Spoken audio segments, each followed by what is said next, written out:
उस दिन तुम्ही ने कहा था कि भाषण देना हो तो बंद कमरे में दूं। आखिर तुम भी एक पुलिस ऑफिसर हो, इसीलिए दरवाजा बंद कर दिया। बताओ, कल जब डॉक्टर का फोन आया तुमने मुझे खबर क्यों नहीं की? मैंने फोन नहीं उठाया। झूठ बोलते हो तुम। तुमने कपाली का मर्डर कैसे करवाया?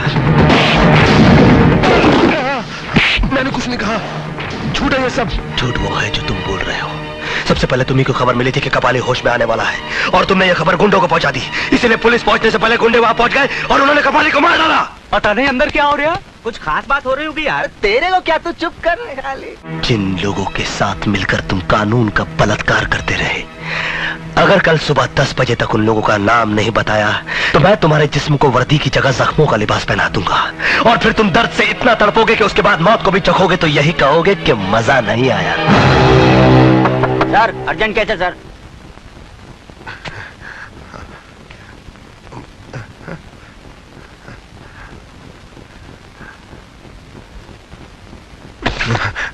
आओ, और हो सके तो मुस्कुराहट का कफन अपने होठों पे डाल दो ताकि अपने छोटों के सामने बेइज्जत होने से बच जाओ।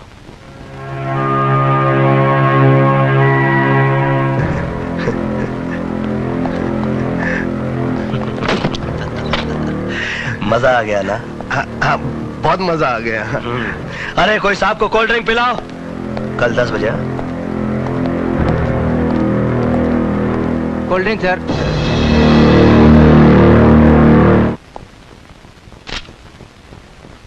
जिनकी आत्मा पर बोझ होता है कभी कभी उनकी जबान साथ नहीं देती।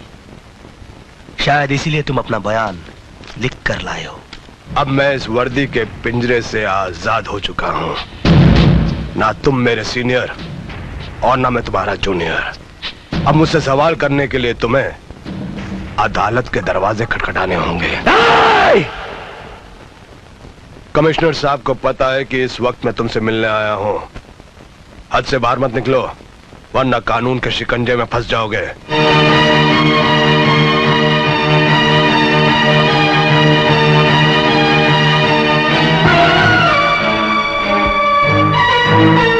तुम मेरी जिंदगी में फुल स्टॉप तो क्या कॉमा भी नहीं लगा सके, लेकिन मैं तुम्हारी जिंदगी में फुल स्टॉप जरूर लगाऊंगा।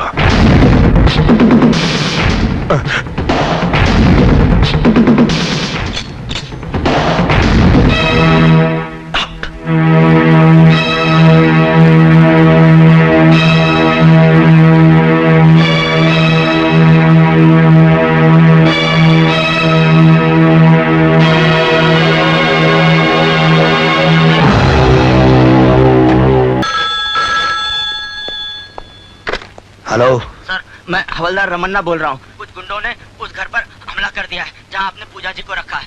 आप जल्दी आ जाइए। पूजा, पूजा, पूजा।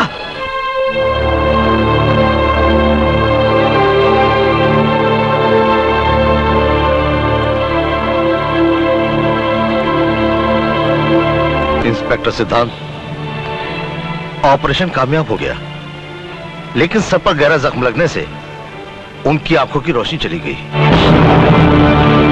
इंस्पेक्टर सिद्धांत, आपका डिपार्टमेंट मुजरिमों के खिलाफ गवाह तो तैयार कर लेता है, लेकिन उनकी रक्षा नहीं कर पाता। मैंने उसके लिए 2 कार्ड दिए थे डॉक्टर। वो गुंडों को नहीं रोक पाए तो गलती उनकी थी या आपके डिपार्टमेंट की? और फिर सजा किसको मिली? किसको मिली सजा? चूंकि पूजा स्टेज की आर्टिस्ट थी इसलिए पहले से मैं उसको जानता था। माँ बाप तो है नहीं, पहले से उसकी जिंदगी वीरान थी, अब तो उसकी जिंदगी में अंधेरा ही छा गया। कुछ लोग उसके अंधेपन का फायदा उठाने की कोशिश करेंगे और दुश्मन तो उसे मार ही डालेगा। फिर आगे उसकी बर्बादी का जिम्मेदार कौन होगा? किसी के भी जिम्मेदार होने का कोई सवाल ही पैदा नहीं होता, इसलिए कि वो बर्बाद ही नहीं होगी। मैं उससे शादी करूंगा। शास्त्री जी जिंदाबाद। शास्त्री जी को वोट दो। शास्त्री जी जिंदाबाद। शास्त्री जी को वोट दो। शास्त्री जी जिंदाबाद। शास्त्री जी जिंदाबाद। शास्त्री जी को वोट दो। शास्त्री जी जिंदाबाद। शास्त्री जी को वोट दो। शास्त्री जी को वोट दो। लालटेन को, शास्त्री जी को, आदर्श वर्धन को वोट दो। आदर्श वर्धन जिंदाबाद। आदर्श वर्धन को वोट दो। आदर्श वर्धन जिंदाबाद। शास्त्री जी को, लालटेन को, आदर्श वर्धन को वोट दो।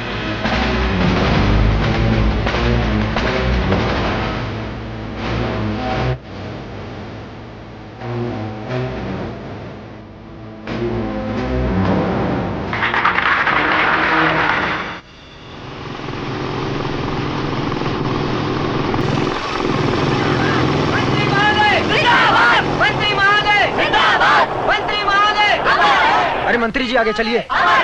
मंत्री महोदय, मंत्री महोदय। एक हार तो दो ना। अच्छा थोड़ा फूल तो दो। अरे क्या कंजूस लोग हैं, मेरी चमचागिरी तो रहेगी। मैं मंत्री जी के हार कहाँ से लेके जाऊँ? अरे मेरा हार कहाँ गया? आपके पास मेरा हार कैसे आया? उड़ के मेरे पास पैसे नहीं थे ना, तो अब मैं क्या मंत्री जी को पहनाऊंगी? तुम्हारे पास इतनी अच्छी बाहें हैं, बाहों का हार पहनाओगे तो मंत्री जी खुश हो जाएंगे। मैं इस वो हार पहना के आ जाता हूँ। अरे अरे अरे श्री आदर्श वर्धन, श्री आदर्श वर्धन, श्री आदर्श वर्धन, श्री आदर्श वर्धन। आप जिस आदमी के कंधे पे हाथ रख रहे हैं ये तो निहायत ही बदतमीज आदमी है। मोहतरमा, आज के जमाने में जो बदतमीज और बदमाश होता है वही दुनिया में सबसे ज्यादा तरक्की करता है। क्यों सर? तुम तो शास्त्री जी के प्यादे हो। हूँ नहीं था। वो भूकंप आने से पहले जानवर कैसे गांव छोड़ के भाग जाते हैं, उसी तरह शास्त्री जी के इलेक्शन आने से पहले ही मैं उनकी नौकरी छोड़ के भाग गया। अभी आपकी शरण में आ गया हूँ। सर इसकी कोई मदद मत कीजिएगा, ये बिल्कुल गद्दार आदमी है। सर जो ईमानदारों से गद्दारी करेगा वो गद्दारों से ईमानदारी करेगा, ये बहुत बड़े झूठे ने कहा है। आदमी दिलचस्प भी हो और चालाक भी। आज से तुम हमारे प्यादे हो।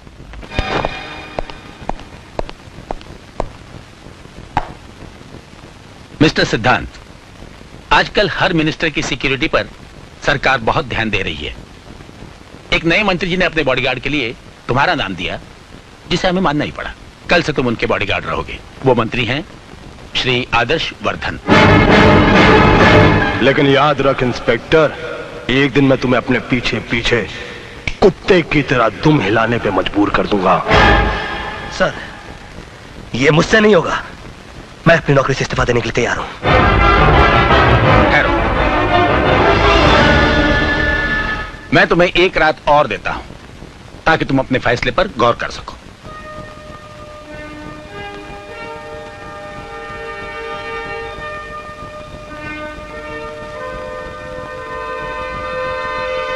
सिद्धांत, मैं जानता हूं तुम आदर्श वर्धन को पसंद नहीं करते, तुम्हें उससे नफरत भी है, लेकिन यह तुम्हारा निजी मामला है। एक इंस्पेक्टर होने के नाते इन सब बातों से ऊपर उठकर तुम्हें सोचना होगा।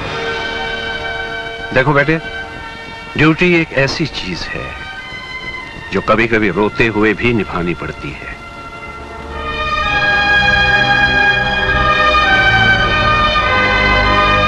देखो बेटे, ड्यूटी एक ऐसी चीज है जो कभी कभी रोते हुए भी निभानी पड़ती है।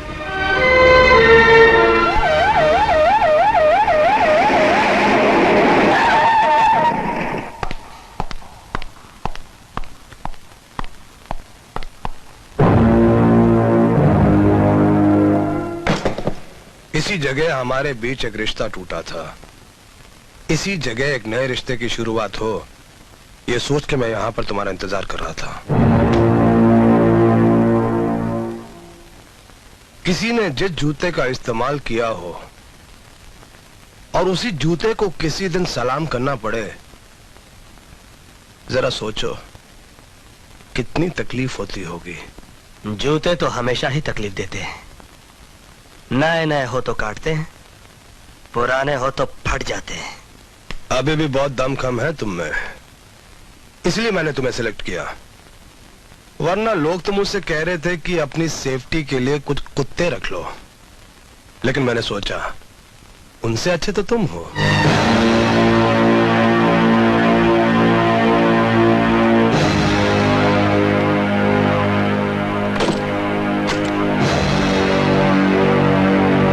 अभी मैं जरा सा शोर मचा दूं कि पुरानी दुश्मनी की वजह से तुम यहां पर मुझे मारने की कोशिश कर रहे थे, तो आज मुझे ना किसी गवाह ना किसी सबूत की जरूरत पड़ेगी। सरकारी मशीनरी से जनता तक सब तुम्हारे खिलाफ हो जाएंगे। मिस्टर सिद्धांत सूरी, कल चालाक तुम थे, लेकिन आज चालाक मैं हूं। कल वक्त तुम्हारा था, लेकिन आज वक्त मेरा है। तुम जैसे खुददार आदमी के लिए ऐसी जिंदगी जीने से अच्छा है कि तुम अपनी नौकरी से इस्तीफा दे दो। Resign. Why should I resign? मैं कोई बुज़दिल गुनहगार नहीं जो अपना गुनाह छुपाने के लिए इस्तीफा दे दूं। जहर पीना पड़े तो पीऊंगा, ड्यूटी तो ड्यूटी है, करनी है सो करूंगा। आइए सर।